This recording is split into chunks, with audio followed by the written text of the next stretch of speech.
स्वागत है सभी का द्रोणाचार्य क्लासेस के यूट्यूब चैनल पर। और मैं हिमांशु कश्यप। तो आज हम बात करेंगे पर्यावरण अध्ययन और शिक्षा शास्त्र की। तो टॉपिक स्टार्ट करने से पहले हमको बता दें हम कि आज हम किसके बारे में बात करेंगे। तो आज का जो टॉपिक होगा हमारा, उसका नाम है क्रियाकलाप, प्रयोग और व्यवहारिक कार्य।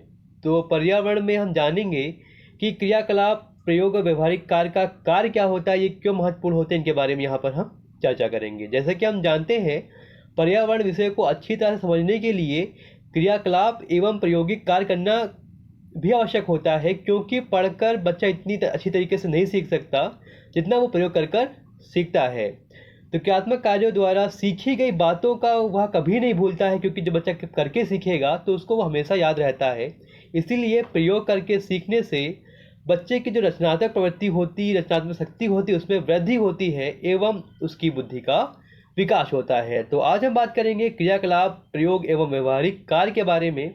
अगर आप नए जुड़े हुए हैं, चैनल को सब्सक्राइब कीजिएगा और बेल आइकन को प्रेस कीजिएगा, जिससे आपको नोटिफिकेशन टाइम टू टाइम मिलती रहेंगी। और सबसे इंपॉर्टेंट बात, क्लास को पूरी कीजिएगा, पूरी कंप्लीट क्लास लीजिएगा, तभी आपको यहाँ पर बेनिफिट मिलेगा।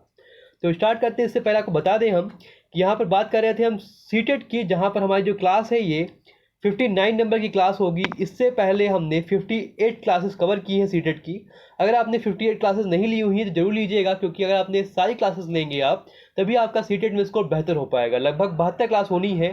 जो टारगेट हमारा है वो लगभग कंप्लीट होने वाला है। 72 क्लास के कॉन्सेप्ट के माध्यम से आपको बताना चाहते हैं कि सीटेट कितना आसान होता है, कितने आसान तरीके से हम सीटेट को क्रैक कर सकते हैं। और आगे बात करते हैं ईवीएस की।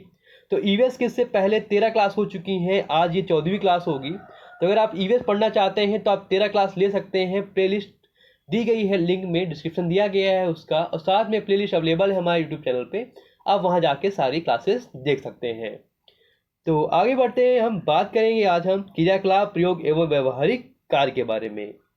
तो जैसे हमने जाना कि पर्यावरण पढ़ना ही इंपॉर्टेंट नहीं होता है, क्योंकि पढ़कर ही चीज़ें हमें याद नहीं होती हैं। हमें क्या करना होता है, प्रयोग करना होता है, क्रियात्मक क्रियाकलाप करने होते हैं, या कहें हम परिचर्चा करनी होती है। जितना हम परिचर्चा करते हैं, जितना हम क्रियाकलाप करते हैं, चीज़ें उतनी अच्छी बेहतर तरीके से हम याद कर लेते हैं। तो आज हम बात करेंगे कि पर्यावरण शिक्षण में आयोजित होने वाले क्रियाकलाप एवं प्रायोगिक कार्य कौन कौन से हैं, जो निम्नवत दिए गए हैं। पहला हमारा है पर्यावरण की प्रतियोगिताएं, और दूसरा क्या है, परिचर्चा करना है। तीसरा हमारा हुआ शैक्षिक भ्रमण द्वारा, जो काफ़ी इंपॉर्टेंट है, इससे 1 नंबर का एग्जाम में आपको जरूर मिलेगा, ध्यान दीजिएगा आप लोग। और दिया गया है सेमिनार के द्वारा और परियोजना कार्य के द्वारा। तो ये कुछ प्रमुख कार्य हैं जिनके माध्यम से बच्चा पर्यावरण को सीख सकता है, अपने ज्ञान को स्थायी बना सकता है। तो एक एक क्रम से हम इनके बारे में जानेंगे और इनके महत्व के बारे में भी जानेंगे हम। तो आगे बढ़ते हैं, हम बात करते हैं। जो पहला हमारा है पर्यावरण की प्रतियोगिताएं, कि हम पर्यावरण की प्रतियोगिताएं कराकर बच्चों के ज्ञान को कैसे बढ़ा सकते हैं, उनके ज्ञान को कैसे स्थायी कर सकते हैं, इसके बारे में हम यहाँ पर चर्चा करेंगे। तो पर्यावरण विषय को अच्छी तरह से जानने के लिए पर्यावरण विषय को रुचिकर तथा मनोरंजन से भरपूर बनाया जा सकता है। अगर प्रतियोगिताएं जो होंगी वो बच्चों के लिए रुचिकर होंगी, बच्चों का उसमें मन लगेगा, इच्छाएं होंगी, तभी वो अच्छी तरीके से सीख सकेंगे, उनका मनोरंजन भी वहाँ पर भरपूर पूर्वक हो सकेगा।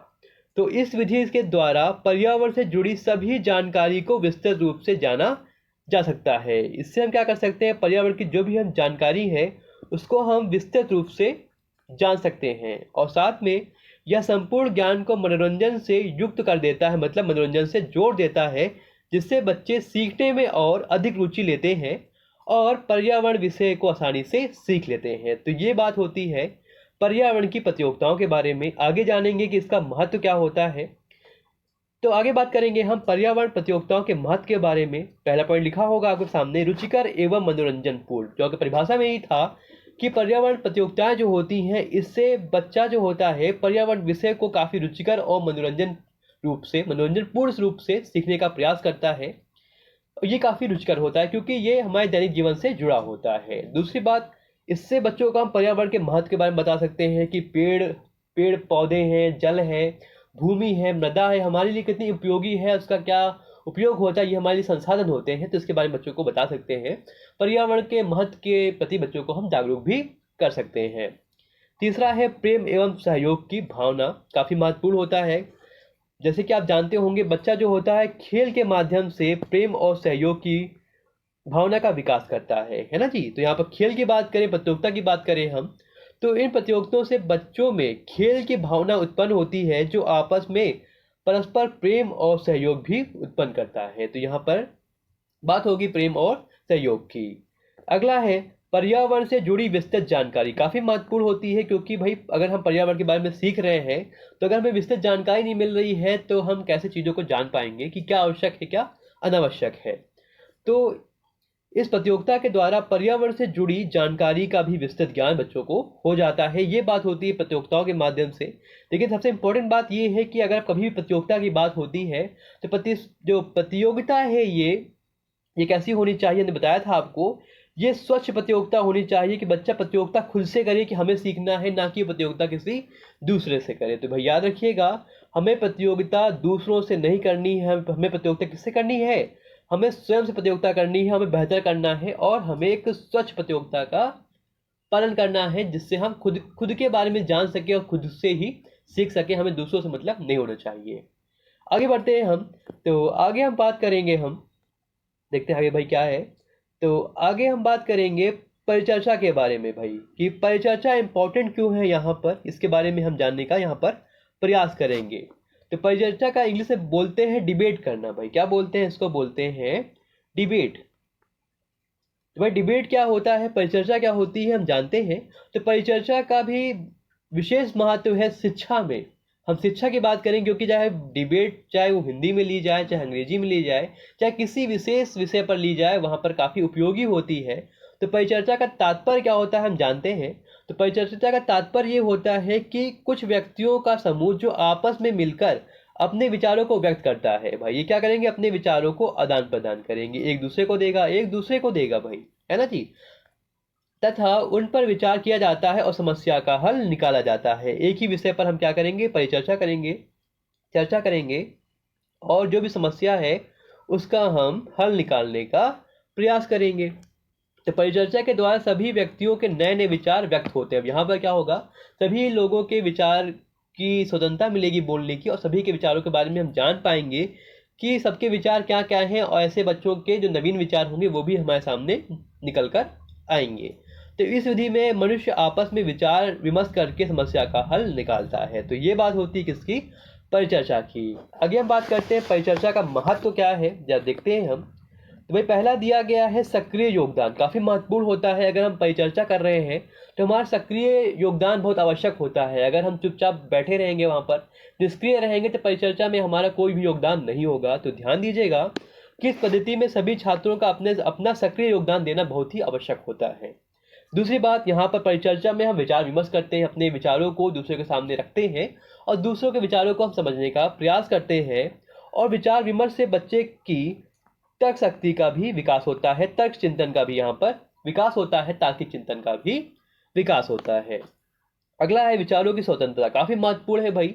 इस विधि में बच्चे जो होते हैं स्वतंत्र रूप से अपने विचारों को प्रकट कर सकते हैं। यहाँ पर कोई बाउंडेशन नहीं होती है, ना ही अध्यापक बच्चों को रोकता है टोकता है। यहाँ पर बच्चे अपनी बातों को अच्छी प्रकार से रख सकते हैं। तो यहाँ पर विचारों की स्वतंत्रता भी होती है और इसके माध्यम से एक समस्या के हल की ओर हम अग्रसित होते हैं। तो परिचर्चा से हम एक दूसरे के विचारों को समझते हैं तथा समस्या को हल निकालने का हम प्रयास करते हैं। तो ये बात होती है परिचर्चा की और परिचर्चा के महत्व की। आगे जानेंगे, काफ़ी इंपॉर्टेंट होगा हमारा ये शैक्षिक भ्रमण भाई। काफ़ी इंपॉर्टेंट है, इसको आप लोग टिक कर लीजिएगा, ये मोस्ट इंपॉर्टेंट एग्जाम में लगभग आता रहता है। तो मान लीजिएगा इस चैप्टर से आपको एक प्रश्न तो मिलेगा ही, चाहे वो शैक्षिक भ्रमण से हो या चाहे अन्य कोई क्रियाकलाप से हो। ठीक है जी। तो हम जानेंगे कि शैक्षिक भ्रमण क्यों इंपॉर्टेंट है, क्यों कराया जाता है, क्या इसका महत्व है। तो ध्यान दीजिएगा, शैक्षिक भ्रमण भी पर्यावरण विषय को समझने के लिए काफ़ी प्रमुख क्रियाकलाप है।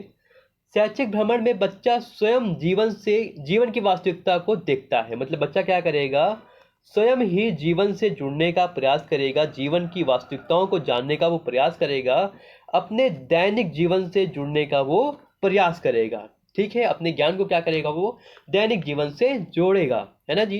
तो शैक्षिक भ्रमण से पर्यावरण जो शिक्षा होती है काफ़ी रुचिकर हो जाती है, मनोरंजन पूर्ण हो जाती है, क्योंकि बच्चा जो है सीखने के साथ साथ विद्यालय में कक्षा में सीखने के साथ साथ वही चीज़ों को वो बाहर भी सीखने का प्रयास करता है। और सबसे इम्पोर्टेंट बात क्या होती है, इससे जो बच्चे का जो ज्ञान होता है या जो उसकी नॉलेज होती है, उसका बोध होता है, वो दृढ़ हो जाता है भाई। दृढ़ क्यों हो जाता है? क्योंकि बच्चा चीज़ों को प्रत्यक्ष रूप से देखता है ना जी। सबसे इम्पोर्टेंट बात, एग्जाम में अक्सर प्रश्न आते हैं कि शैक्षिक भ्रमण का आयोजन क्यों कराया जाता है, तो आप लोग याद रखिएगा, शैक्षिक भ्रमण का आयोजन इसलिए कराया जाता है कि बच्चा अपने ज्ञान को, अपने कक्षीय ज्ञान को अपने दैनिक जीवन से या अपने बाह्य जीवन से, है ना, या अपने जीवन की वास्तविक परिस्थितियों से जोड़ सके। ये काफ़ी महत्वपूर्ण बिंदु होता है, आप लोग नोट कर लीजिएगा। इसके बारे में एग्जाम में लगभग पूछा ही जाता है।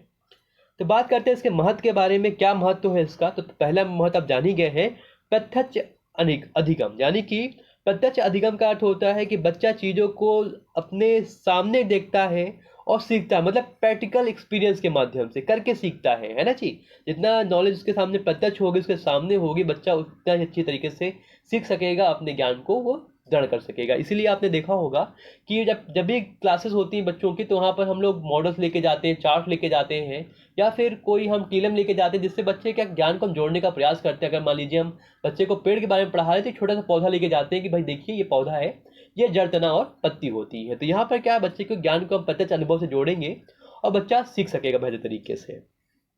अगला है, दूसरा है मुश्किल कठिनाइयों का समाधान।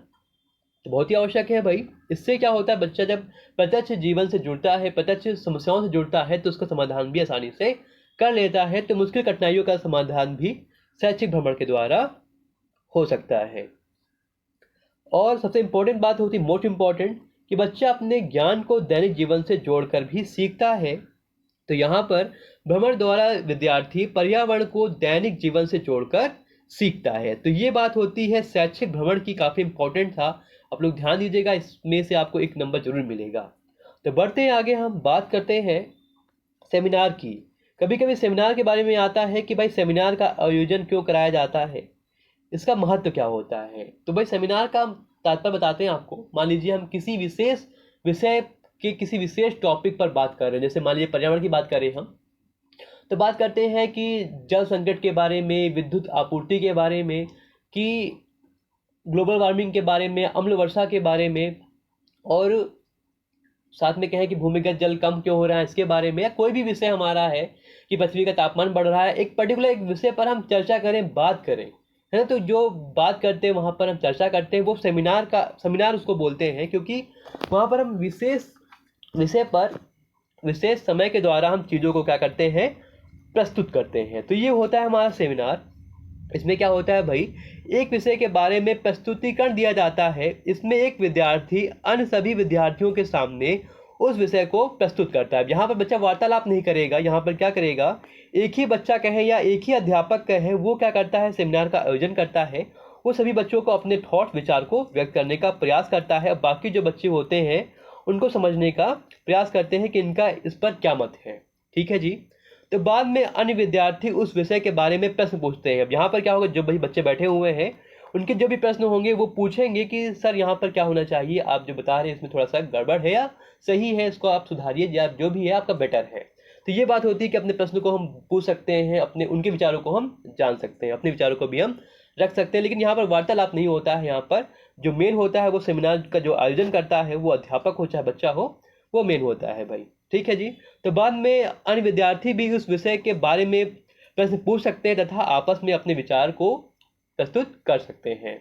तो आगे हम जानते हैं कि सेमिनार का महत्व क्या होता है, जानते हैं हम। तो सबसे पहली बात क्या होता है, विकसित विचारों में खुलापन। भाई यहाँ पर खुलापन आता है कि बच्चे की जो मानसिक स्थिति होती है, मानसिक विकास होता है, बेहतर तरीके से हो पाता है, क्योंकि जब बच्चे का जो विचार होता है उसमें खुलापन आता है, स्वतंत्रता आती है, अपने विचारों को अच्छी तरह से प्रकट करता है। वही विचार विमर्श में ये हो सकता है कि मान लीजिए एक बच्चे की बात रह जाए, वो बोल ना पाए, लेकिन जब सेमिनार का आयोजन होता है तो वही बच्चा बेहतर तरीके से अपने आप को प्रकट करता है। तो ये बात होती है सेमिनार की। दूसरी बात होती है दूसरों की भावनाओं का सम्मान। ठीक है, हमने बताया भी कि एक किसी पर्टिकुलर एक पर्सन की भावनाएं हम नहीं जान पा रहे हैं, तो उसको अगर हम स्टेज पर खड़ा करेंगे तो अपनी बातों को अच्छी तरह से रख सकेगा।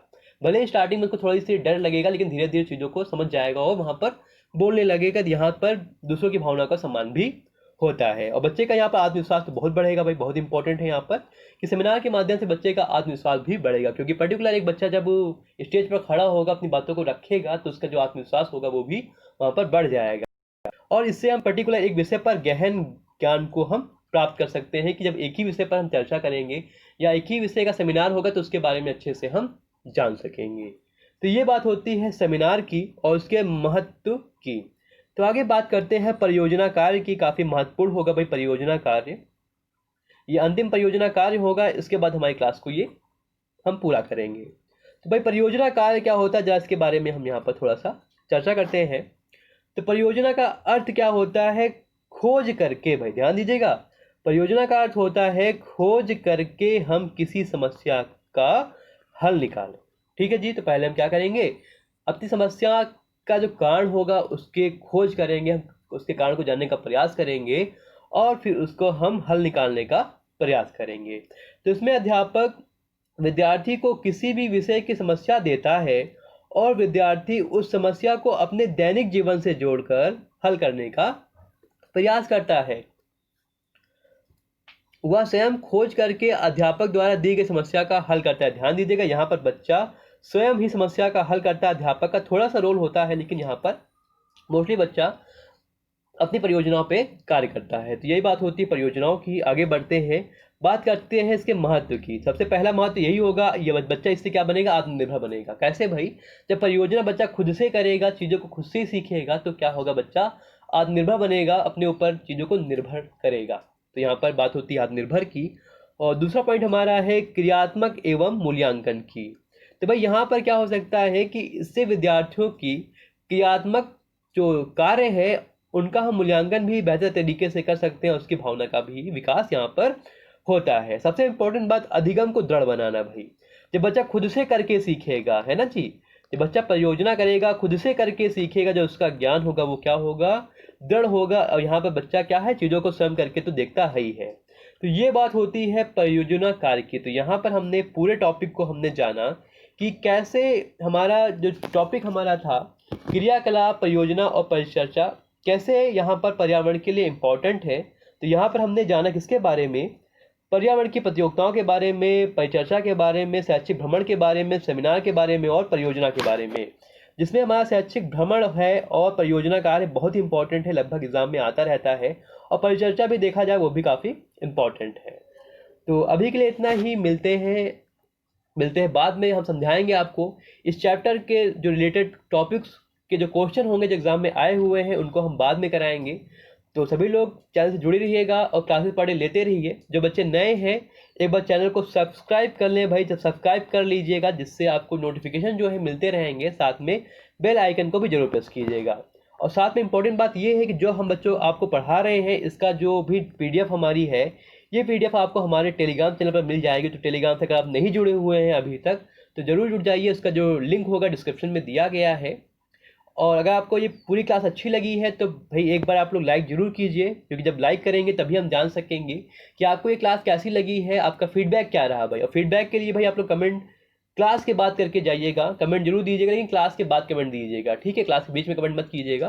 जब क्लास पूरी हो जाएगी तो आप वहाँ पर कमेंट कर सकते हैं। सबसे इंपॉर्टेंट बात, अगर आपको क्लास से संबंधित कोई भी डाउट होता है तो आप क्लास को पूरी होने के बाद अपना डाउट कमेंट बॉक्स में डाल दीजिएगा। हम डाउट को देख के अगले दिन आपका डाउट जो है वो क्लियर कर देंगे।